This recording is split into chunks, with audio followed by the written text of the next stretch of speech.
la guerre sous-marine à outrance va confirmer les pires craintes du chancelier allemand.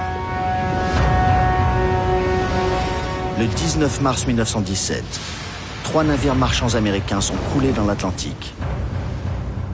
C'est exactement ce qu'attend le président américain, Woodrow Wilson. Il a besoin d'un prétexte fort pour faire intervenir l'Amérique, parce que Wilson ne peut plus être pacifiste. Pour lui, la France est le pays des droits de l'homme. Ils sont menacés, et avec eux, la démocratie. Il dit « L'Amérique doit donner son sang pour les principes qui l'ont fait naître. »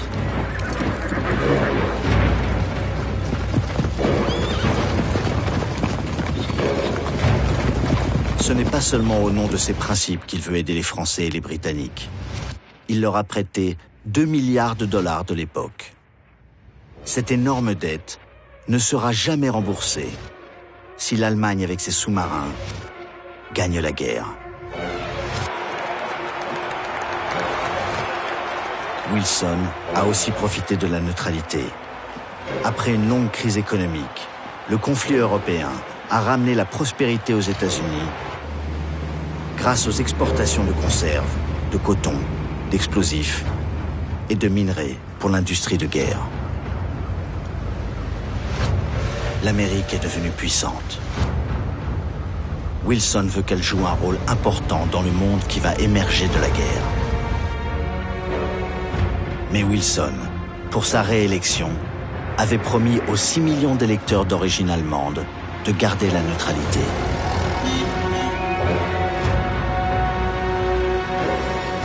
Et la presse américaine reste isolationniste, opposée à toute intervention militaire. Comment Wilson va-t-il faire basculer l'opinion publique en faveur de la guerre? Après le choc des torpillages, une nouvelle affaire éclate opportunément. Au Mexique, la cavalerie américaine était intervenue l'année précédente, après des sabotages à la frontière.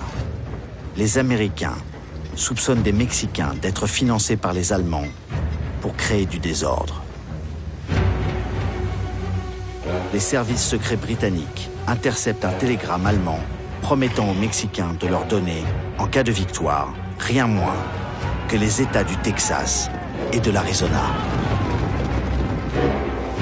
Ce télégramme, transmis à Wilson, lui permet de retourner son opinion et de convaincre le Congrès de voter la guerre à l'Allemagne, le 6 avril 1917.